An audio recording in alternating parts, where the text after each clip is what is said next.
Hi everyone, and as I said, welcome to our 2025 Talent Trends Research webinar, where together we're going to explore the talent multiverse with our special guest panel of speakers today. It's going to be a really great session around how your choices are going to define tomorrow. We're proudly celebrating 10 years of our research this year. I'm Louisa Wilson, I'm Chief Growth Officer for Randstad Enterprise and pioneer of our Talent Trends research with my team, many of whom I'm sure are watching today, and I want to give a huge shout out of thanks to for 10 memorable years together.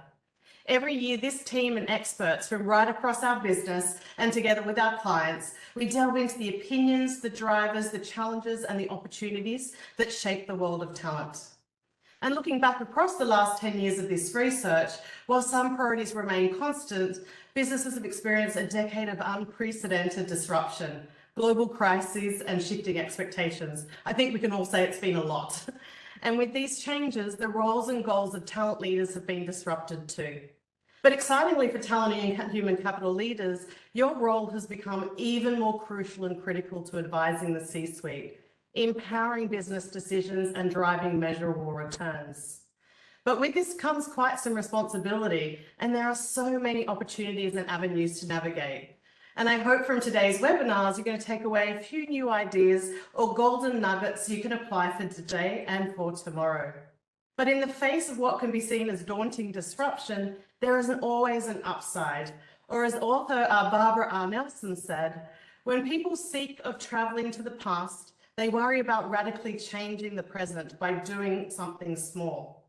But barely anyone in the present thinks they can radically change the future by doing something small. So big or small takeaways today that will define your choices for tomorrow, it will see you harness a talent multiverse that I think is one of the most exciting to lead in all of history. So moving forward, let's take a quick dip into the background of our talent trends research. Over the past 10 years, the study has gathered insights from more than 8,400 respondents, where we've explored how trends, perceptions, and actions have evolved, while also highlighting all the talent strategies leaders are undertaking to prioritise today to shape for their future. This is research. We surveyed 1,060 human capital leaders from across 21 markets globally, and the survey was conducted in Q4 by our external partner that we've worked for the full 10 years. And it involves surveying the opinions of who we see are business leaders that influence strategic and operational decisions when it comes to the workforce and talent. The research for findings really result in 10 top trends every year, and it provides strategies to energize your talent leadership, fast track your talent objectives, and really create a meaningful impact on your organization and your people. And you're going to find in this action-packed report data proof points, case studies, advisory, and sector deep dives that you can use to guide your organization through unprecedented challenges. But moving forward, let's take a look at this talent multiverse that lies ahead. Without a doubt, I'm sure we're all going to, many out here, wish we had a crystal ball, but it's harder than ever to predict the future. From what skills your business will need in the coming years, to how tech and AI will change work, and what external factors will impact your business. A talent multiverse filled with possibility lies before you, and the future is yours to define. But as you reflect back on 10 years, if you've been working for 10 years, what choices led you to be the talent leaders you are today? And now, more importantly, as you look ahead, what choices can you now make to determine the leader you'll be in the future? And no matter what the world holds, what company you're supporting, or how technology changes our world. Now, a special question: what happens if you do nothing? The future is truly yours, and you're holding it in your hands. So moving forward, let's take a look at a couple of the big findings from this research. Now more than ever in the history of the Talent Trends research, I'm really pleased to report that talent leaders believe the work they're doing is preparing their organisations for the future at 90% of respondents. The same number, 90%, report that they seek to have a measurable impact on business performance.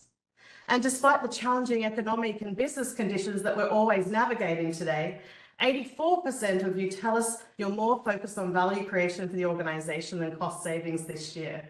This is exciting because it's not only the highest percentage for the response in talent trends history, but also really shows that massive drops, or comes back from that massive drops that we saw throughout 2020 till 2022, when we really understand you were firefighting. So these findings all highlight your critical role in shaping and driving company success.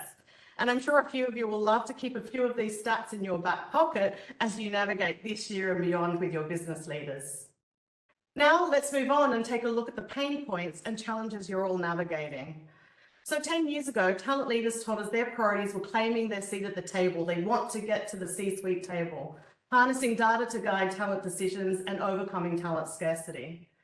During the last decade, you've not only mastered these goals, but you've truly embraced a critical role in leading your organization through momentous challenges of a global pandemic and ongoing economic and social disruption. You've taught your business what it means to be people first and created a new social contract with your workforce, which I do think we'll all need to think about for the longer term. Now, the future demands that you reimagine work in the age of AI, balancing ethical applications with optimal efficiencies, while understanding how to skill and supercharge your workforce to gain the greatest potential from both your people and technology working together. So today, while some of the top reporters of challenges of 2025 have persisted over the full last decade, there have been some new priorities that have emerged, but there is one that has remained consistent. 32% of human capital leaders cite talent scarcity or skills shortages as a hindrance.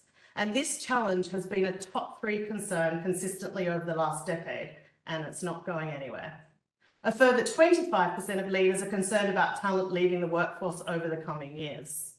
But now that we've had a look at those pain points, let's look at a bit more on the upside. So moving forward, let's look at the top reported factors that have led to a positive impact on business. Because you can see that survey respondents are really enthusiastic about big developments in the world of work. 82% positively regard the proliferation of HR technology, AI, automation, and robotics. And 79% feel this way about the digitalization of HR. We're going to delve into this a lot with our panel speakers soon. And while some are pulling back on equity and inclusion initiatives, 78% say they've had a positive impact on their business. And a large majority are also excited about their talent retention strategies, embedding a coaching for all culture and really driving internal talent mobility at the heart of their business. So knowing all those key highlight stats, how have we shaped up the key themes of our talent trends this year? And what choices can you make to prepare for whatever radical shifts are ahead? I'm going to reiterate, the decisions you make today on the following issues can drastically alter the future of work for you and your organization. So the 3 themes are, number 1, overhauling our organizational culture with AI. In the 2 years since the release of generative AI tools, organizations have transformed how they manage and nurture people, with AI now integral to conversations about both work and innovation. Number 2 is prioritizing the pixelation of work. And some of you out there might be thinking, what does that mean? That's going to look into how we've got the fragmentation of traditional full-time roles that can really be modularized, that's a big word to say this time, into smaller specialized tasks to be outsourced, automated, or assigned to freelance or gig workers. That means your employees and employers can better optimize employee output and worker satisfaction.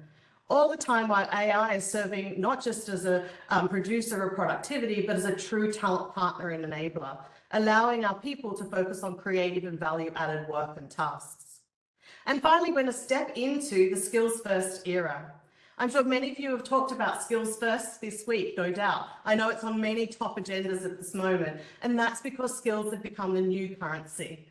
We think 36% of workers actually saying they would reject a job if they weren't provided opportunities for skill development in their organisation. And that's according to another piece of research that we do, which is called Randstad's 2025 Work Monitor, and really shows the impact for both organisation and employees with that focus on skills first. Now, I'm going to move into how do we shape up the top talent trends. And I'm excited to soon jump onto, with our panel guest speakers today, into how we're going to dip into 4 main trends together. The first one, within Overhaul Organizational Culture with AI, we're going to look at rewriting the script of workplace culture. We're then going to drop into that prioritization of the pixelization of work, and we're going to think about tasks and skills and not jobs together. And we're going to bring that forward to look about how do you look at reimagining value creation today with empowered talent throughout your workforces. And finally, we're going to take a step into the skills first era. And we're going to jumpstart our skills-based transformation based on business imperatives within your organizations today. So now it's time to meet the experts. I'd like to welcome Tenneil Dutton, if we're moving forward to the next slide. Tenneil Dutton is Senior Vice President of Talent Diversity at Baylor Scott and White Health. Baylor Scott and White Health is the largest not-for-profit health system in Texas. And in her role, Tenneil oversees talent programs, advances equity and inclusion, and ensures the organization has the right talent in the right roles to thrive and succeed. And really interestingly, I know Tenneil has some wonderful stories to share. Previously, Tenneil has led talent teams across Frontier Communications and Ericsson. So a big welcome, Tenneil. Next, on to Amy Watson, who's Vice President of Organizational Capabilities from Prudential Financial. Amy is accountable for organizational effectiveness and design practices in human resources at Prudential. And I was quite excited to read this. Amy, this also includes leading a team of internal HR consultants who advise on strategic transformation initiatives and capabilities to build right across the enterprise at Prudential. Amy has more than 20 years of corporate HR experience and has held several HR leadership positions across Prudential, as well as at ESPN, Magellan Health Services, and Jones Power Group. And finally, on to Glenn Cathy. Glenn is our own Senior Vice President and Consulting Principal for Randstad Advisory. He's a globally recognized sourcing and recruitment expert and industry thought leader, and he has more than 25 years of experience in the recruiting and HR industry.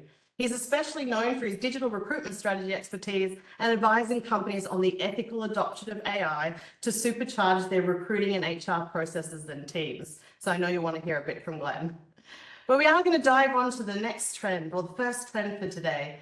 And together we're going to look at how we're rewriting the script on workplace culture with AI. And as you know, the use of AI in talent management has gained rapid momentum. It's everywhere we turn today, and organizations are scaling its power to inspire new and personalized experiences that will, for the longer term, better connect and engage with their people. And earlier we saw that 82% of talent leaders feel positively toward the proliferation of AI for their talent strategies. But at the same time, they're showing true excitement about how these techs can bring out the best in their people and their workforce. So I'm going to move to Tenneil first. Tenneil, for Baylor Scott White, can you share how you're using AI to create connections and engagement between the organization and your talent? No, it's great. And thank you, Louisa, for inviting me to the panel today. I'm excited to be here and share a little bit about what's going on at Baylor Scott White Health. And we have a pretty significant charter across the organization for our hiring and caring of our talent, with over 51 hospitals across the state of Texas. You can imagine that technology plays a very important role. One of the things that we've seen that has been very instrumental in our ability to do that is several years back, we implemented technology specifically around our CRM. And working closely with that partner, we've looked at it how we can at least customize to our needs and have better line of sight to how we screen for skills. So knowing that there's a skill shortage and a scarcity of labor, how do we leverage skills over only pure experience? And this has really helped us in some of those hard to find jobs and high volume roles as well. So using AI in that component has been very impactful. And it's also helped automate and simplify how we support the organization when you think about it from a TA perspective around interviewing and coordination and scheduling. But we're excited because the future doesn't just end with that, what we've experienced, but what's coming is we're starting to experiment with using AI to actually interview for some of these high volume roles. So the person on the other end is an automated or AI voice that has the ability to learn and fluctuate and adapt to the interviewee. And then we're also excited because we're using it for our mentoring. And then lastly, we have just agreed to implement a platform, this platform that we're using for our CRM, to help us automate our career paths. So you think about, we've had this technology in place for 3 to 4 years. So it's able to look back over that wealth of data that we've collected on both our internal and external hires and help map out what the future career path might look like for certain roles across the organization. So gone are the needs for large teams to do a highly manual effort that is dated. After completion, we will yet leverage AI in this capacity. And Tenneil, I'm thinking about the industry that you work within and the criticality to the communities that and the patients that you serve. I'm sure the adoption AI is really considered within the organisation. When you look at where you're actually applying AI and technology today in your processes, like you've mentioned, how did you get your business community and your hiring manager community on board? And so it didn't happen overnight, Lisa. So it's a great point that you call out, because we are very comfortable with having an actual person that we're interacting with. And so we have been very thoughtful to do small pilots across the organization and run controlled and test groups, and also looked at retention. So where we've used AI and technology to help us recruit talent into the organization, what is that retention rate been for that talent as well? And we've been able to show that we've had as successful results as if someone was an actual person was touching that candidate. But what we've also done is show that by allowing this technology to play a more important role in the organization, it's allowed the recruiter to have more time to spend with the hiring manager. So it's added to a more value adding and positive or meaningful relationship with those hiring managers. So they haven't lost touch there, but the administrative and some of those more burdensome tasks have now gone by the wayside, and they still have that connection. So we started out small. It wasn't a big bang. And as a result, that momentum caught on, and we've had success as a result. And so I love that, how you were talking about really creating the measurable based pilots, and you were really, wanting to prove success and then be able to scale from there. And I think that's how many organizations are now looking at how they go from pilot to scale based on the success that they've seen. I'm going to ask one more question relative to what have you seen as some of the core outcomes about, maybe flexibility of career pathing by injecting AI into your career pathing approach? So we're early on in that journey, but we have been working with the organization to work through that. It's no longer that stair-step approach, right? That you can move across laterally in the jungle gym, as we refer to it. And so we've started in some small groups and been able to, at least as technology or AI gives us examples of individuals that we might consider, how do we make sure that we're sharing that across other organizations and using it as an example? If you consider this option, you never know what kind of hidden talent or gem you might have in your organization. So making sure that we are at least celebrating those opportunities or those advancements across the organization and using them as proof points. Yeah, I think it's really exciting. So I'm going to turn over to Amy now, because thinking about creating momentum in career paths. Amy, I know that Prudential's are piloting a wonderful approach to AI coaching. So I'd love to hear more about that and how that's supercharging and really injecting AI to grow your workforce and the capabilities. Happy to share, and thank you for having me. We're at Prudential really trying to embrace and experiment with new AI technologies to help us deliver our HR capabilities. And one recent need we identified was just being able to provide coaching at scale. And so we identified a couple different vendors and selected one to do a pilot with that actually offers AI coaching 24/7 to our employees. So we're piloting with a small segment of our population, and think of it as an AI agent that's available to you online at any time, 24/7. So imagine having coaching at your fingertips whenever it's convenient for you. So I guess it's just in time and anytime coaching. And the feedback has been tremendous, actually. Folks have really enjoyed it. And I think it's the flexibility of when you're able to tap into your coach. Our managers of people in particular leveraged it quite a bit in preparation for their year-end performance discussions. And that's where we saw big adoption, was just helping prep for. And the beauty of the tool is it actually sends you follow-up emails and reminders, and will schedule time for you to set up your next session. So there's a sort of an accountability piece built in as well. And the pilot's been going great. And like most things we're doing, we're trying to move quickly from pilot to scale now, to your point, because it's been very well received. And Amy, when you were looking at the adoption of AI-driven coaching, was there any particular challenges or opportunities that you were looking to drive in terms of capabilities in your internal manager population, or there's something you were looking to solve for, or you just saw there was a general need for this level of, like you said, that online 24/7 coaching? Yeah, no, the beauty of the tool is you are able to feed the agent your own, our Prudential insights. So we were able to feed it what our philosophies are around coaching people, what it means to be a leader at Prudential.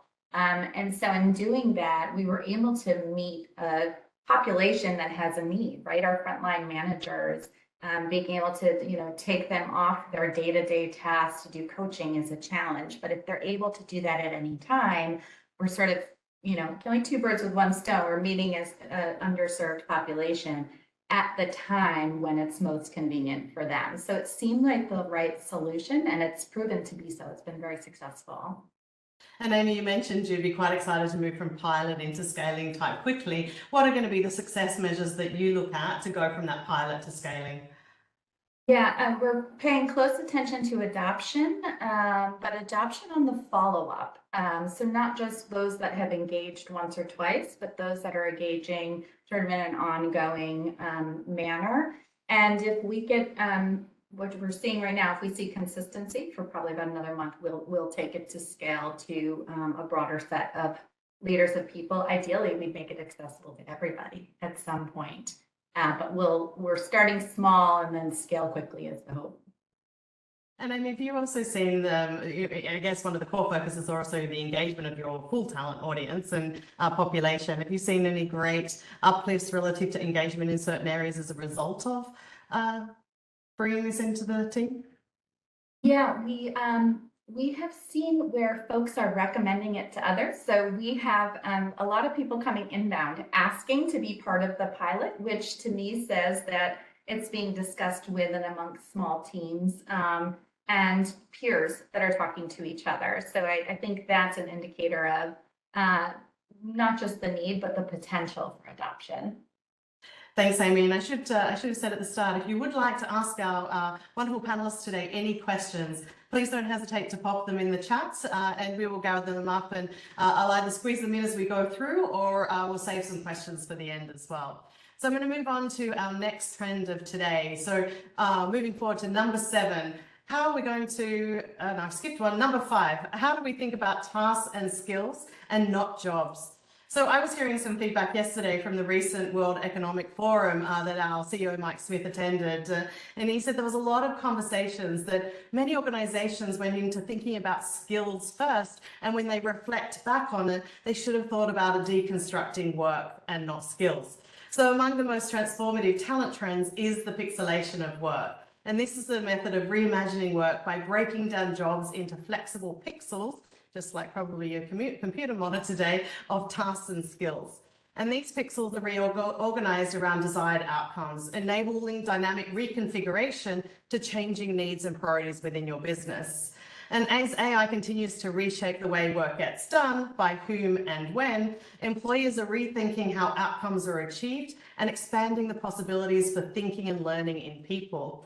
So we're going to turn to Glenn now. Glenn, can you talk a bit about how AI and other factors are changing the way that organizations are now thinking about work? Absolutely. So I think it really starts with the fact that generative AI has amazing capabilities to deliver on human level and even above human level work, and enhancing and performing knowledge and cognitive work. And I think that's actually the catalyst for helping reimagine the way companies are even thinking about work, or as you mentioned, the pixelization. You have to zoom into what is work, and you start getting down to those pixels or the smallest units, which is the tasks and the skills that are required to get those things done. It's also fascinating and also sometimes a little scary to think that AI actually has some of the same skills that people do. And so that's where companies are going to have to look at their work and workflows and break those down to the tasks or pixel level, and then start reimagining them. And what we're seeing some companies doing is then taking on a task by task basis, What tasks should be performed by AI solely, automated? Which tasks should be, well, can and should be, because just because you can doesn't mean you always should. That's a nice reminder. Performed by humans augmented with AI, and there's two different models there. There's the cyborg or the centaur model of the augmented employee, and then which tasks should be performed solely by people. And these are strategic decisions that could be different for companies in the same industry. So I'd say there's a template for the process, but there's no template for the same outcome for every company because it's going to be strategic decisions. And I would say all of this work actually sets the stage for the exploration of agentic AI, where generative AI has access to data and technology and then can start actually performing tasks like a person would autonomously or under the close supervision of people, depending on the risk level of the task. Yeah, Glenn, I was reading an article recently about the multitasking HR agents that are going to help all of us enable some critical tasks that allow us to focus on that more strategic work. And I also heard a story about some companies that are thinking about how do you deploy an invoice for a team of AI agents within your business. So I do think that proliferation of AI agents for the future and how that's helping us to organize specific tasks and work will be super interesting. So let's turn to Amy and Tenneil here. Amy, let's get started with you. How are you approaching this at Prudential? You've been on a journey from what our discussions have been for about 5 years. So how are you approaching this pixelation of work, and what steps are you taking, and what challenges have you had to navigate along the way? Yeah, we've been trying, I personally in this role have been trying for the past year to find what's the right combination of work, people, and technology, so that we can imagine what the workforce of the future is. And to Glenn's point around how we think about deconstructing work and then reconstructing it in a way that we're thinking at it in the task level. So we designed an approach that we've integrated into our existing consulting practice so that it feels, authentic and sort of seamless, where we help an organization take a look at tasks and then break them into what could chunk them out, right? What could be done just by AI? What could be accelerated if a human were to use technology, that AI technology, to advance the task? And then what do we strategically always want the employee, at least for now, to be doing based on our strategy? And working with a small team of subject matter experts for that particular organization, and kind of going in and actually doing like little workathons, I like to call them, which is you're actually iterating on different ways to put that work back together. So you're imagining how the role could evolve and the new roles that will emerge and sort of piecing things back together.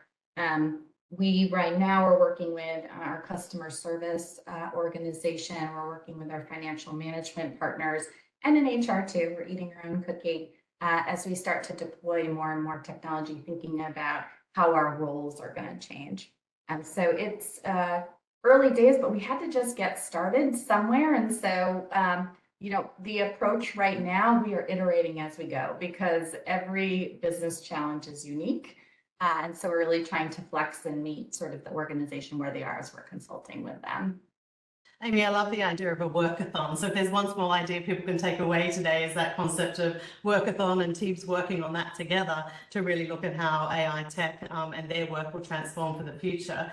Are there any areas within your teams or your functions that you've been surprised about, where you can really deconstruct work to create greater acceleration and impact for people on the team? And what those areas might look like as they come together in their workathons? Yeah, I guess it's been less of a surprise, but more of an aha for me is that we've been deliberate to try to include people actually doing the work, one or two people who are doing the job today or completing the task today, involved in the design as you're starting to put the pieces back together. So philosophically, we believed, getting the people doing the work to redesign the work is key. And I think my takeaway there is when people have been really open, I think you hear a lot of times people are afraid that AI is going to come for their jobs. The biggest surprise for me is I haven't experienced that. I think people actually want to help be part of recreating their job. And if you frame it in a way to say, like, what are the things you don't like to do? Maybe technology can help do those things, so that you can spend your time on the more important things, right? Or the things of greater value. So I don't know that there's been a one aha in terms of actual task or work, but I think it's just in the approach, having the people doing the work, solving for the future has been really eye-opening. And I think people are willing to do it. They'd rather be part of it than be told what's changing. Yeah, I love that, Amy. And I think a lot of it is focusing on how do you create AI as that ultimate teammate here. Is that if you look at the whole production of work, it's how AI is operating as in your team. So I think the workathons sound like a great idea. So Tenneil, moving across to you, how are you looking at your approach around the pixelation of work? And, you know, we had a great conversation as what is pixelation and how do you translate that in your healthcare-based environment? So love to hear about any steps that you're taking in what is possibly one of the most skill-short industry sectors that we all live and work in today, and what challenges you might be facing as we move forward. So Louisa, it's interesting as I was thinking about this question in our recent discussion on pixelation. We are definitely experimenting inside of the health system, but you know, as similar to what Amy said, where we started is actually in our own organization inside of HR and talent acquisition, and we didn't realize we were quite doing it at the time, but technology and especially AI has made that possible for us. So as I already highlighted, we have looked at how we manage through scheduling and interview screening, how we are matching candidates, and even what we're doing from a TA marketing perspective. All of that supplemented by AI or some form of technology, which has allowed us to free up our time for our individuals on our team to do more meaningful work, to be closer to our hiring managers, to our candidates, or looking to fill those hard to or difficult to find roles. So it's interesting. We've been trying it on ourselves and it's working well. And so where we're at today is that we're looking at how do we start targeting and practicing and experimenting on some of those more difficult high volume roles that we see across the health system. And can we at least aim to see that type of success inside of those roles? So without going into too much detail, we do have, as you can imagine, quite a few roles across the system, some of those that are clinical or bedside facing, others that just support the infrastructure of our system overall. But we see a lot of turnover where that care tech or individual who's working inside a hospital system, it's an entry-level position. And so it's very hands-on, high turnover role. It's not the most fun, but it's a great starting point that leads itself to other roles inside of the organization, such as nursing or other clinical roles. So what we've done and what we would have done traditionally, right, is we would look at that employee life cycle and map it all the way from how do we attract and recruit and how do we make how do we evolve and develop the talent and retain them and so forth. But now we've added an additional lever or lens on it. How do we look at the work? So we're looking at those components that maybe are more traditional to HR, but we're also looking at, and I love what we've heard from the panelists today about how do we deconstruct and how do we reimagine work. And I think AI is allowing us to do that, where in the past HR may have been more of a traditional focus. Now we're looking at how can we boil down the role into those more specific tasks. Where can we leverage technology so we can take some of the burden off of this role and make it meaningful work for the individual so they'll stay with us. So we've kicked off that cross-functional team, and I love what Amy said about a workathon. I imagine that based on what I'm learning today will be in our future, but really how do we do it and mirror some of the work that we've experienced ourselves on these frontline team members and help them automate and then better retain them through the journey. Yeah, Tenneil, it's really interesting. I know our advisory team shared a piece of research where if you look at the role of nursing, upwards of 40 to 50% of the work can be deemed to be administrative, which takes them away from their core role, which you've said is that patient care and facing role. And I think, you know, it's super interesting when you look at if you break down that into tasks, how you can alleviate great healthcare workers to be spending more time at the bedside and with their patients and your customers. So I do think that's an interesting thing. So I'm going to ask Glenn, a couple of questions have come through from the audience. So I'm going to weave them through on the way through because I think it's a great part of the conversation. So Glenn, there's been a question come in. Can you clarify what is the ultimate objective of the pixelation of work? Is it understand what can be done by AI or by employees? Is there more to it? I think it really does come down to the fact that historically we look at work at the job level, and that's just such a high level way to look at work. And the pixelation, the concept isn't brand new, but I do think that it's gaining more interest because people are starting to realize we can't just look at a job. We have to look at, well, what what tasks are comprised in the job. And I do think that AI is somewhat of a catalyst to say, well, we really need to start looking at the tasks because some of these tasks don't need to be performed by people. And some of them shouldn't be performed by people. It's not the best use of their time if a human doing that particular task doesn't add any incremental value from being a human. You just have to ask, does it need to be done?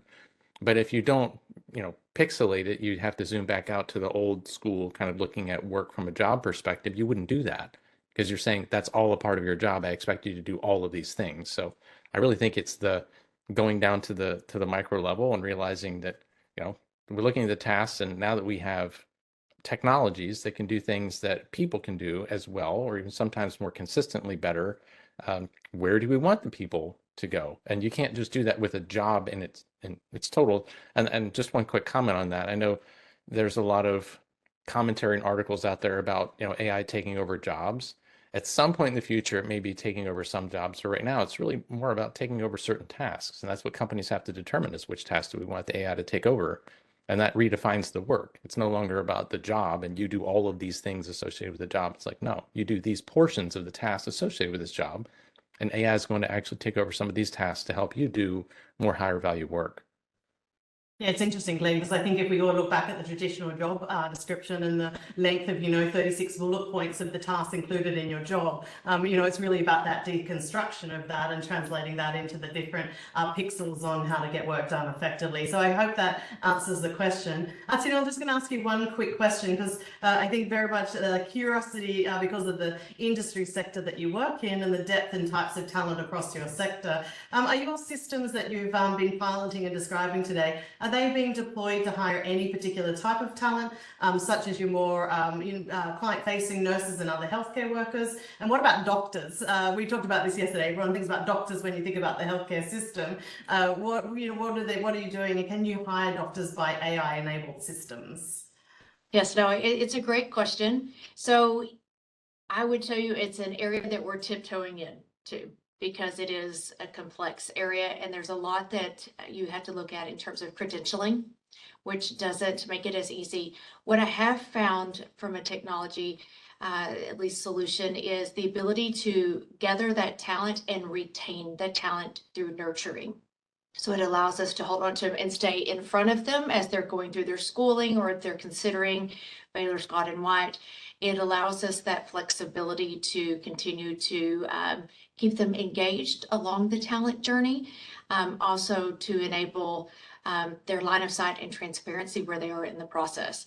So as for skill matching, I think it's an area where we'll continue to evolve in, but I am seeing some positives elsewhere. Thanks, Tenneil, and I think that's a brilliant segue onto the next trend, which now actually is number 7, which is reimagining value creation with empowered talent. And the great value proposition of the digital revolution, as we've just discussed, is the significant empowerment of workers, no matter the skill or job grade. By augmenting people's abilities to think, solve problems, and innovate, technology has the power to help get work done more quickly, efficiently, and effectively, which does lead to the question, how should you redefine the value of your organization's people in the age of AI and data? And the current wave of innovation is accelerating how companies create value beyond productivity gains today. And I think we've already heard what started out as pilot programs, these efforts to really supercharge people's abilities are now building at scale, producing returns across enterprises. So I'm going to move to Amy first. Amy, as work gets reimagined, how is Prudential also rethinking the skills and the value that people deliver to the organization? Yeah, it's interesting. Through the work we've been doing, we're seeing a need for more agile and fluid workforce, but specifically on the talent front, those who are, I call tech curious, and have a high degree of learning agility to sort of quickly learn new tasks and skills, but at the same time having a continuous improvement mindset. So the perfect profile individual, right? But it is really easy to get overwhelmed navigating the multiverse, the talent multiverse. So we've been really trying to focus on understanding what work drives the most value and where and how value can be created for the firm.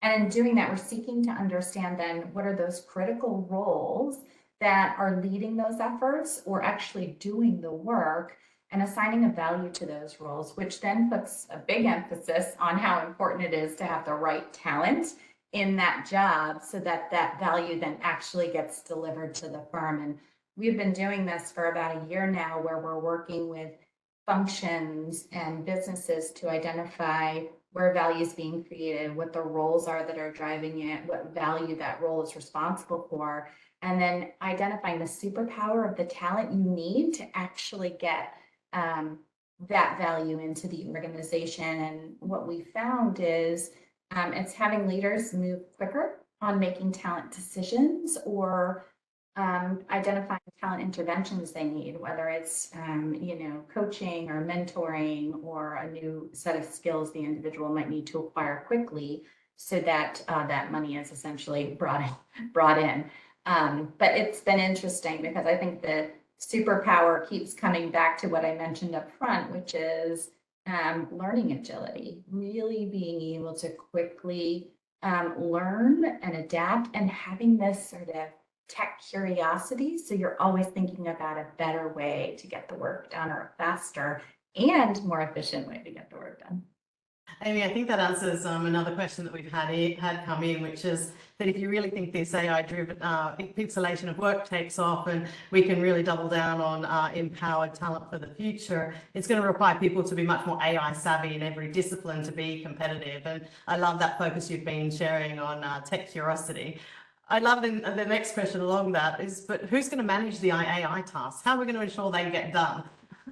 The human, the people, the employee. I think that's part of the fun, is trying to figure out, as part of what we're putting the work back together, new roles are emerging, right? So you might get some tasks removed from your responsibility, but a new task might be managing the AI or overseeing the AI that's now doing the tasks we actually just removed from your job. So that's kind of the exciting part, is figuring that out. But I think it will be the human that manages those tasks. I have seen some examples where there are AI agents managing each other, where I've seen some demos where you actually have agent against agent talking to each other and working together, but we certainly are not there yet. Well, but you're going to say how many laws, but you could also think that all the employees are going to be managers of AI and task outcomes for the future. So that's right. Really interesting to think about from that perspective.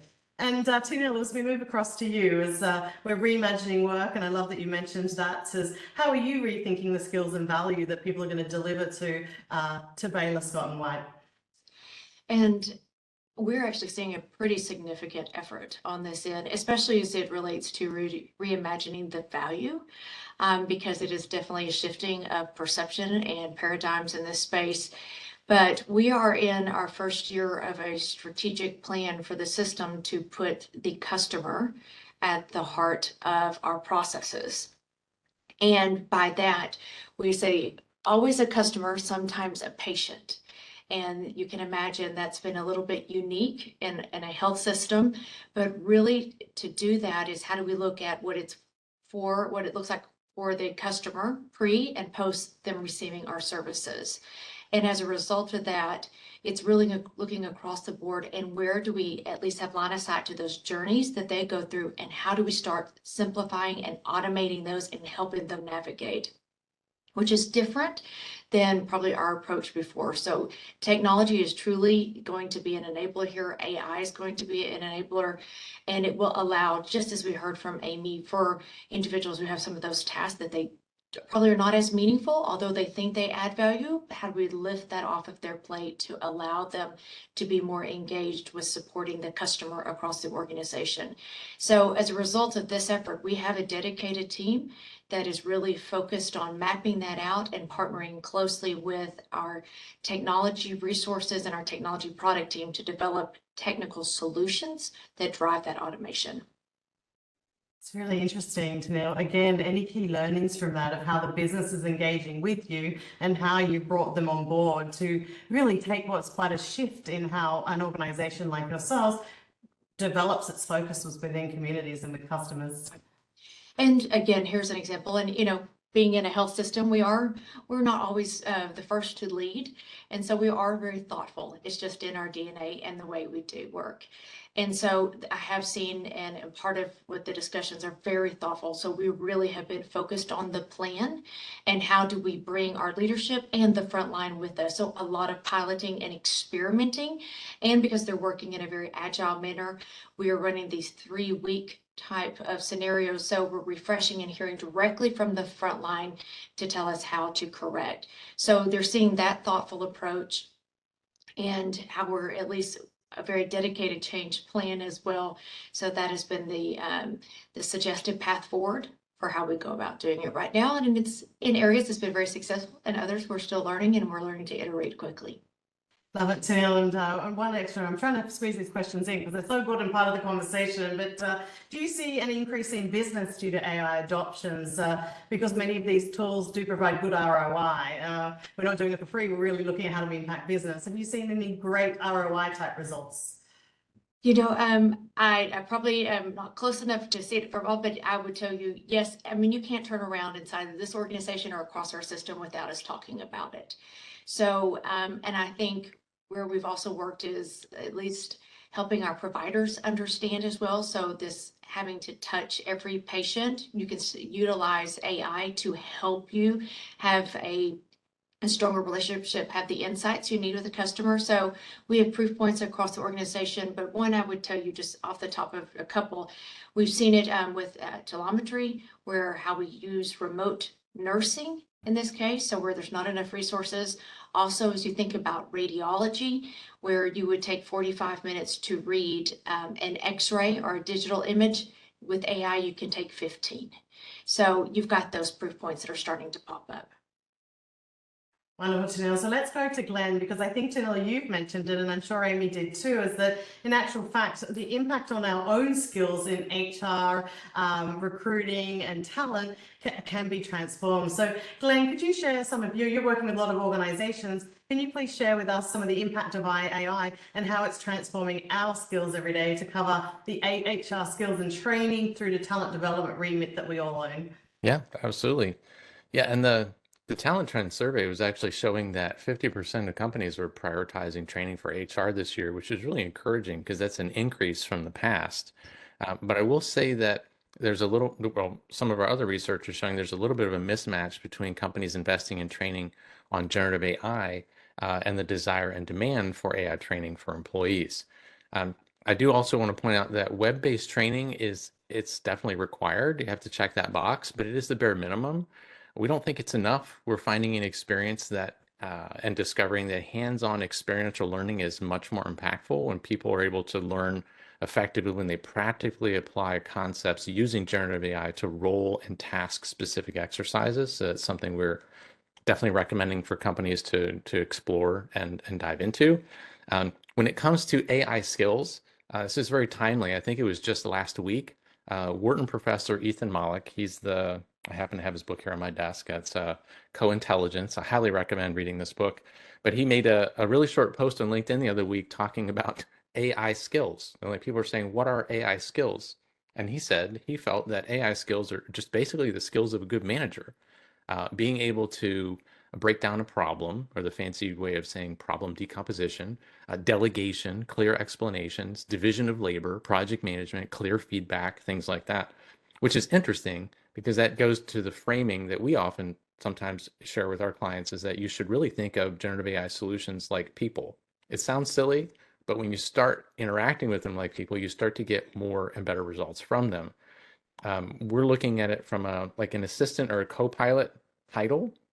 Those are probably the most common ways people talk about it and refer to these technologies, but we actually think those aren't the best terms or the frames of thinking for generative AI, because while it addresses who's in the lead, who's in control, it really limits the way people think of the potential to extract maximum value from it. These things are experts, by the way, in almost every domain, including medical domains, which I'll talk about in a minute.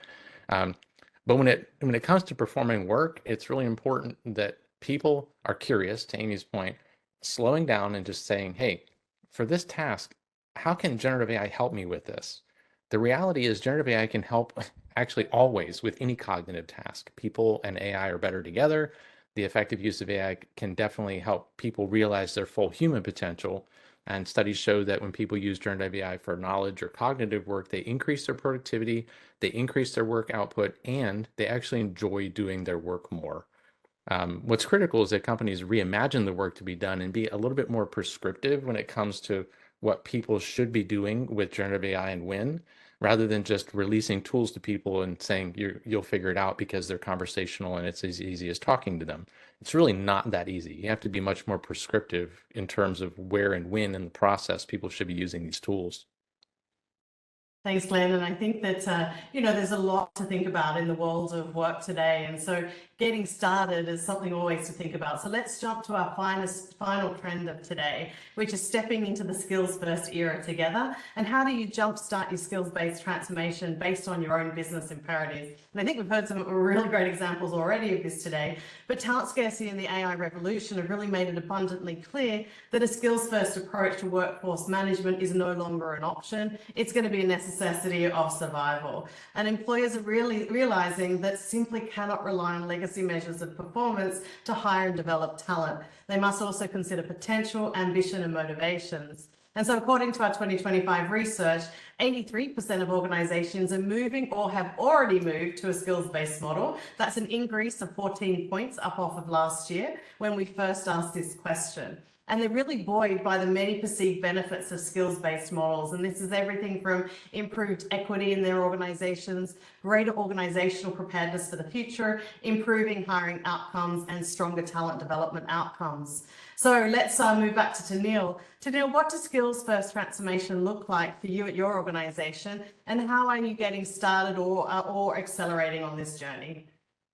We have a unique situation here at Baylor Scott White in that we have what we like to say a rather large experiment or pilot underway.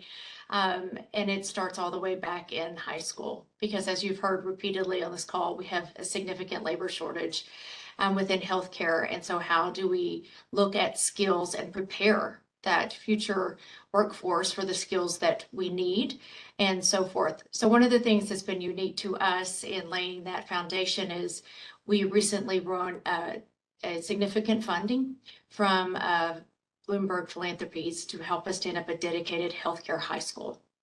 And so by doing that, we put in place 4 different career paths and that are focused on both clinical and non-clinical. And we're really diving into the necessary skills in each of those paths that will make these individuals successful in healthcare.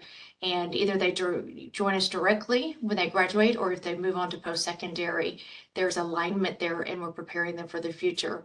And then just on a side note, as we think about AI and that capacity and that digital IQ that we want these individuals or students to have, we're looking at how we embed that in their learning today so that when they do join us, they're coming in with this mindset of how do we lead with technology to support our customers, our patients in this setting. So how do we develop that early on as well? So that's an area that's underway for us, and we're excited to see what it will result in for the organization in terms of these needs. And it's super interesting to know there's such a longer term focus on talent through education system into employment. And while many people on the call today might think, well, can I start up a school? That may not be within the reach of your organization. What's really interesting is how are we influencing education systems, how are we working with the younger generations of talent within the schools-based environment. And I loved what you talked about then is fostering that digital IQ from a very early stage right through into employment. So I always get a bit of goosebumps, Tenneil, when you talk about that story because it's such an impactful story. But I also think there's quite learnings we can take about way and how all of us are influencing education systems and influencing talent as they increase their journeys throughout the organisation. So, Amy, I'm going to move across to you too and delve into, you started, I think, about 5 years ago with the talent marketplace, and that was probably the first start of your digital skills thinking at that point in time. So what does skills first transformation look like at Prudential, and where are you moving to next? 5 years it has been. We were solving for a different problem than Tenneil. We don't have a lot of turnover, and so we're trying to get people moving throughout the organization and set up the skills marketplace, which is a talent matching tool, and it matches talent to jobs, matches talent to gig assignments, to learning, to training. And so we're now looking to evolve that as the work we're doing to identify sort of the roles and the jobs and the skills of the future. How can we use our database to start shifting from matching to predicting, and what data do we have that already exists that might help us think through the skills of the future to match to those jobs we're redesigning. So we're kind of on a journey here, but it's the same concept. It's thinking through the data we already have access to, how could it be more predictive for us, and help us to think about a better, closer match to the job of the future with the current population that we have. Thanks, Amy. And I think we were at a Reimagine Summit, and Glenn, I'll bring you up for the last question of the panel today. We're at a Reimagine Talent Summit with our clients, and I was in a work group where we asked clients to rank themselves on their journey on their skills-based transformation, where they were number 1, just getting started, or a number 5. And interestingly, a couple of people hit the number 4, but there are a lot of organizations around that 1 to 2. So Glenn, how are you seeing companies kick off this skills-first transformation, and where to get started? Yeah, what we're seeing, especially the ones that are a little bit lower, like you said, in terms of the early stages, is they kick off their skills first transformation by mapping their current skills and competency levels of their current workforce, using assessments and leveraging a comprehensive skills taxonomy. You don't have to use specialized technology, but there are several vendors in the space that can help you do that. So you have to begin with evaluating the strengths of your current employees, and that can give you a clear picture of what your existing capabilities are and identify gaps that might need to be filled. They often are not trying to boil the ocean of the whole company. They typically start with small testing of skills first practices within like one business unit or a function, and then they can learn and then iterate from there.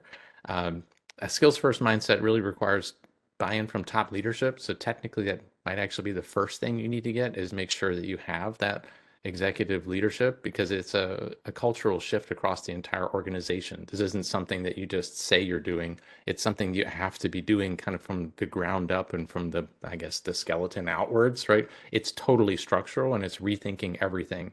And you're also going to have to make sure that you're thinking through well-developed training programs and feedback loops, so that you can have that an ongoing. It's not like you just pull a lever or hit a button and all of a sudden you're a skills-based organization. There's learning along the way, and that's a critical component as well.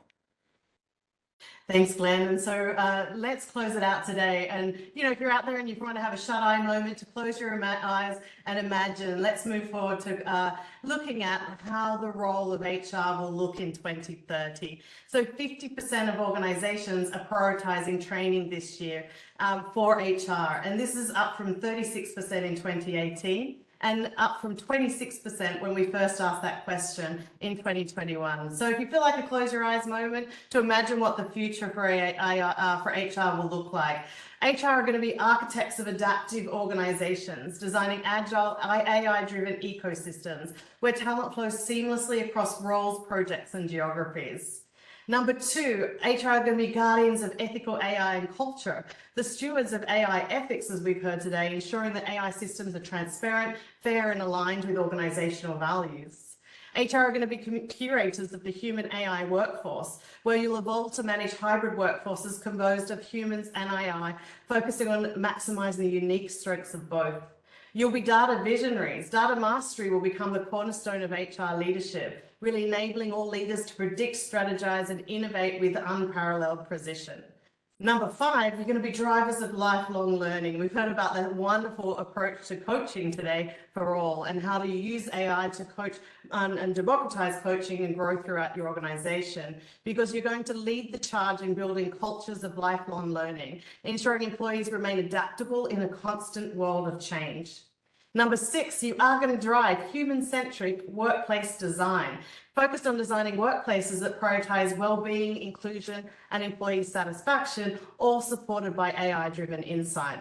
And I know that I'd love to go away today and have a couple of workathons. So Glenn, I think I might be coming to you to have a chat about that. But number 7, you're going to be the ultimate business strategist. You'll make the full transition into strategic business partners, really directly influencing organizational direction and driving value creation. And you're always going to be at the table first.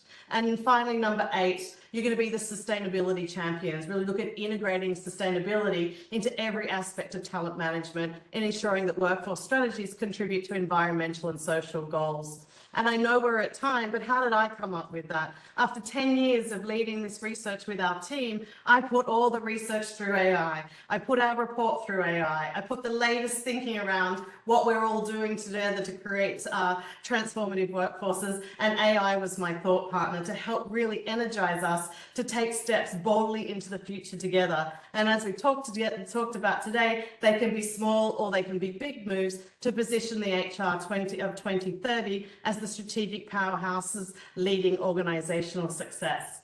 So together, I hope you've really enjoyed listening to and hearing from our special guest speakers today. I'm certainly inspired that we can all rise to the challenge together. We're all going to look around the next corners to shape an agile talent and workforce agenda that really truly meets the needs of today's transforming and changing world. And we're all in the driver's seat. So while I think the road ahead really demands courage, a lot of vision and a lot of collaboration within our businesses, I'm confident, and hearing from the panelists today, that we're ready to meet this moment. So I hope you've enjoyed the webinar today. We're going to share this webinar recording with our broader audiences, and so you can share it within your teams, and also a copy of the report. But if you'd like to get your hands on the report now, please don't hesitate to go to www.randstadenterprise.com, because there's a wonderful wealth of information for you to start thinking about how you can apply some of these big or small moves today. And I want to say a big thank you to our panel speakers. I'm certainly inspired,